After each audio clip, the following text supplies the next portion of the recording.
Welcome to Political Pie Eaters podcast. Say that when you've had a few sherbets.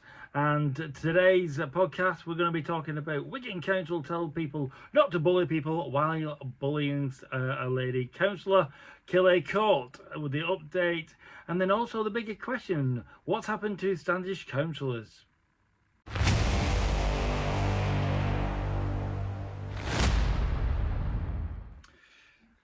So we thought we'd do the old political pie eaters podcast. We kind of broke it out in lockdown when nobody knew what to do, and we all had a lot of time on our hands, and I kind of got all this setup going, and so we thought we'd give it another go because it's crazy what's going on at the minute. So the first kind of bit of story that we're going doing, Councillor O'Bern, Maureen O'Bern, has been doing lots of stuff in terms of organising protests, raising things in town hall meetings, etc.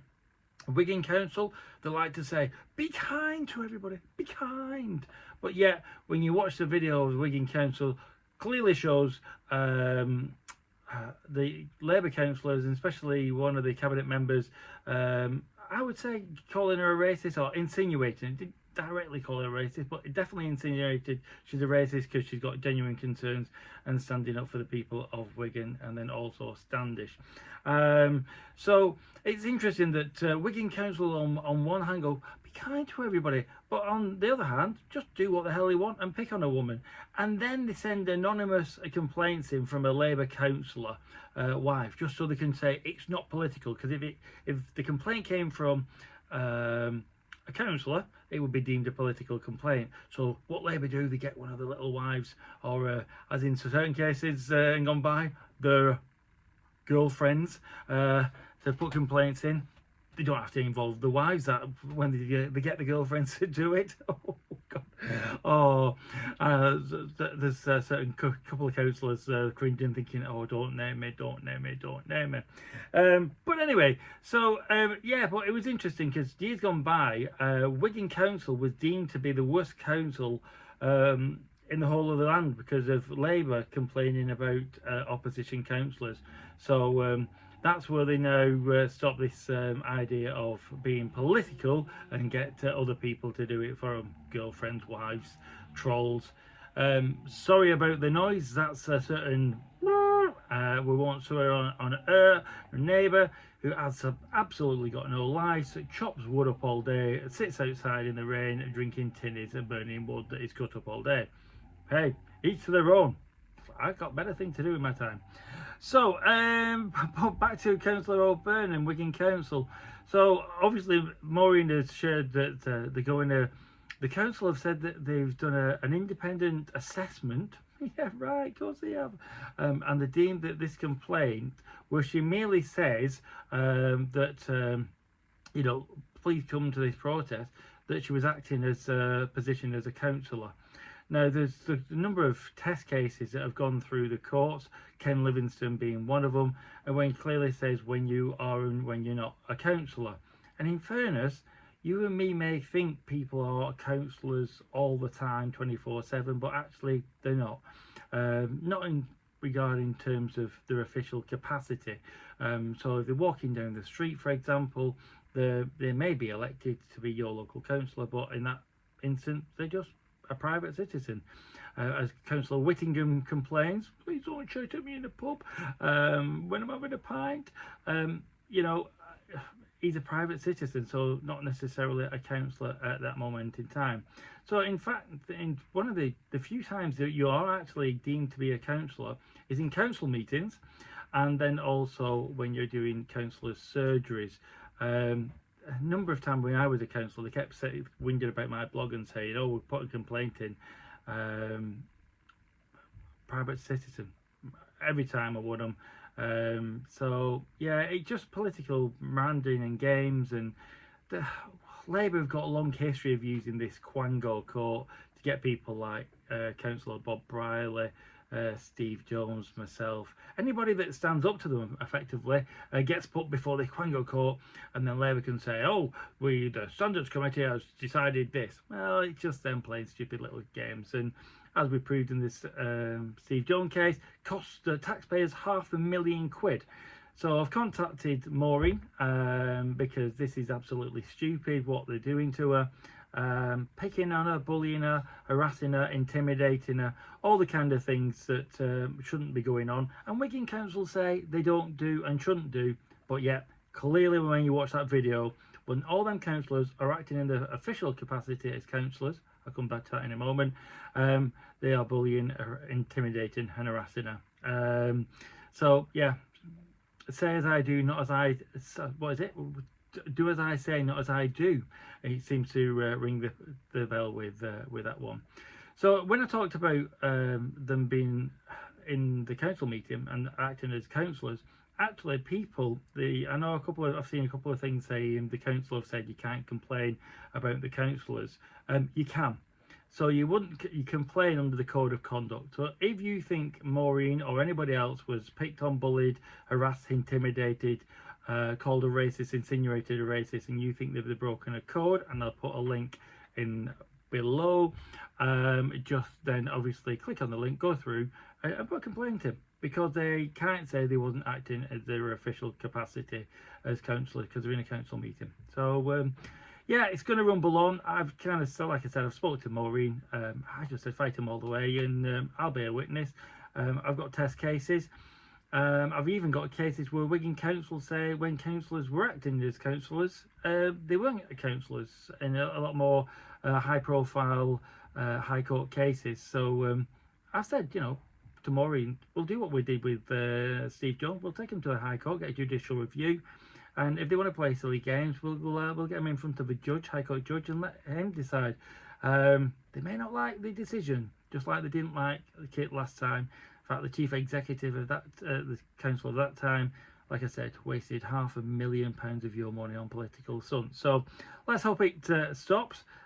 People can have political robust debates if they need to be, but I think Wigan Council need to do as they say, and pretty much stop bullying Maureen or trying to intimidate her. But hey, there you go, that's Wigan Council for you.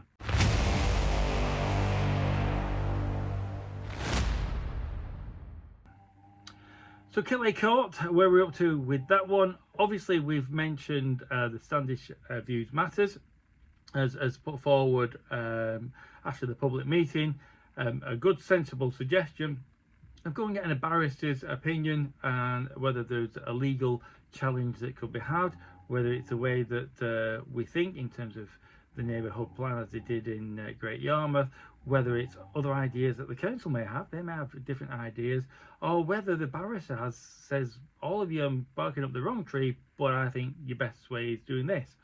The council chief executive has responded back finally, probably because there was a newspaper article going out and felt they had to, so they didn't have Wigan Council didn't comment. She doesn't say whether they're going to go for the barrister's opinion, but says look at all avenues. And the councillor said the same thing. Standish councillor Terry Mugan, every path will be explored. Well, unless you go and get barrister's opinion, not every path is going to be explored, because the most obvious path, i.e. go and get a barrister's opinion, whether it's a good idea, a bad idea, or a bit of a potluck idea, is being missed. So when Labour councillor Terry Mugan saying every path is being explored, what are they doing? Just sending one letter to the Home Office going, please don't put them in the Kilhey Court. Oh well, we've worked ourselves, you know. So no, they need to go and get the barrister's opinion. Councillor Debbie Parkinson, if you look at the video on the Wigan Council, compares the Standish councillors to a water cooler. Just because you can't see it doesn't mean it's not there and it's not working. God. I'm lost. There's so many things you could say without, you know, but where'd you go? You know, I don't think you can kind of reason with anybody that thinks the councillors are water coolers or compares themselves to water coolers. Or maybe she's right. Maybe they just stood still like a water cooler doing absolute nothing. I thought I'm going blub, blub, blub every time somebody presses a button. Maybe that's what she's referring to, actually. Just thinking through on my feet as we talk this one through. Ray Whittingham, no idea. Again, he just like, I agree with everything that you said. it's wrong and blah blah blah blah. Yeah, and then puts on his blog, on his Facebook page, sorry, that don't shout at him in the pub. But yet when residents turn up to his council surgeries, he hides, he gets the police to put a little poster up to say he's cancelled his surgeries. And as I said, I know this is a political pie-eaters podcast, so being political, but with my other hat on in terms of residents and Standish Views Matters, we will be going to the councillors' surgeries. We won't be telling them which ones we're going to be turning up to, and we'll ask them, why aren't you back in the campaign to go and get a barrister's opinion? £6,000 it's going to cost. Now, when you put that into the grand scheme of things, Wigan Council wasted £1 million on a certain cycle lane on near Preston Road, as we all know. Cocked that up and had to redo it because they made the road too narrow, so God knows how much that inflated the cost by. So in terms of, you know, is it real cost efficient value for money? £6,000 of Standish taxpayers money, I think, yeah, it would be. It would certainly put the argument to bed, wouldn't it, whether we were going to be having a good chance of success in the courts or not really, and then may come back with and say no, but you can look at other avenues. But unless you can get a barrister's opinion, yeah. So we'll keep pressing the council and the councillors to go down that path, and we'll see what happens. Obviously, people have moved in into the Kilhey Court there, behind the fence that Cllr said isn't being erected, but it is, and then they say, well, it's something to do with Kilhey Court for weddings, but yeah, it's all bizarre, isn't it? And I think that's a problem when Cllr, Kilhey Court, the government and the council leave a void. It leaves lots of unanswered questions, and people can only look at filling the gaps themselves. So yeah, and on that front, actually, at the council meeting, one of the Labour councillors said the council only gets £750, and it's interesting in the quote the £750 because I'm quoting the figure of 7,250, and where do you get discrepancy is? You can have the old lies, damn lies, and statistics analogy, but I put a freedom of information request into Wigan Council, and they I just said how much are you getting for each migrant that comes in. They didn't respond with the 750. They sent me a fact sheet from the Home Office about what councils get, and the 3 different elements. Yes, there is a 750. I think that's what the councillor was referring to. A, just because it's the lowest amount, and then also there's a 3,500 and a 3,000 element as well. So it's broken down into 3 elements that the council get. And therefore that's where I get the £7,250 from. So Wigan Council need to be a bit more open and transparent. They're not. They're just going to use the lowest figure. We get all that, don't we? So we shall see where we go, but we will keep the fight going, and yeah, let's see what happens.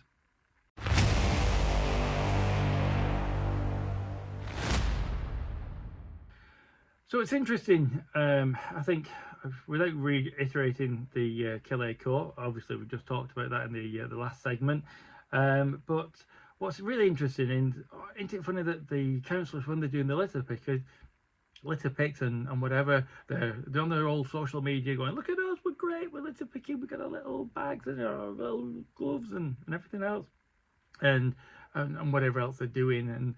But when it comes to the more controversial stuff, the serious stuff that really, really people in Standish unite against, and Kilhey Court issue has, people are dead against it. Well, maybe a few don't mind it. So, but it's a big issue. And then where are the councillors? They hide. And as I said about Councillor Whittingham complaining about being asked about certain things in a pub, yeah, he should be entitled to have a pint with his friends. It's interesting that he set up a hate page against myself in 2016 and harassed me and all sorts of weird and wonderful stuff and libelled me. But isn't it funny when the shoe's on the other foot? He wants to be able to have a quiet pint. But I think he should. But if you hide from the public, if somebody elects you, or if you're elected to an area and then you don't turn up to your surgeries, and if you don't turn up to answer phone calls or emails, those people have a right to contact you. But if you don't go down the area, what are people going to do? Literally, what are people going to do? So of course they're going to talk to you in the street and say, what are you doing? If they see you in a pub, of course they're going to do. So the answer to that is be available to people, even if it's controversial, even if it's stuff that you don't like talking about. If you're elected, you're elected, and you have to do the bad stuff as well as the good stuff, and you can't just pick and choose when you want to do stuff. So I think that's a bigger question here, that it seems to be that we only have councillors in Standish who want to do stuff that they want to do, and then not represent you when they don't want to represent you, which is completely against democracy. So maybe it's a ballot box where we need to start removing these people and putting people that will fight 24/7, 365, and not just when they want to, and say, look at me with my little lizard picker. It's an interesting one, and I think it opens up a wider debate that we've just got 3 councillors that only wanted to turn up when they want to turn up, and not represent people when actually the people of Standish want them representing. So yeah, an important one in terms of democracy. I know the old council will say the ballot box is the way forward there. Maybe that's, yeah, people will judge them at the ballot box.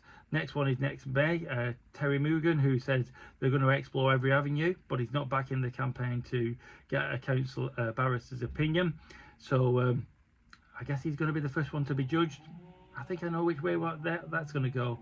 But they just want, and this is the thing, the councillors just want this thing to go quietly. So anything controversial, they just want it to go away. They just don't want to talk about it and hope people just moan about it for the 15 minutes or whatever, a couple of weeks, and then just dissipate, and then it's all forgotten. But we can't let these people forget about it, because whatever the issue is, they are there to represent us all year round, and not when they just wanted to do it. So if they don't want to do it, maybe they should stand down, quit, or we'll just remove them at the ballot box. But I bet Ray Whittington doesn't stand again. He'll quit. He'll take his £15,000 a year and then quit next time he's up in 3 years' time. The Labour councillors, they'll just stay.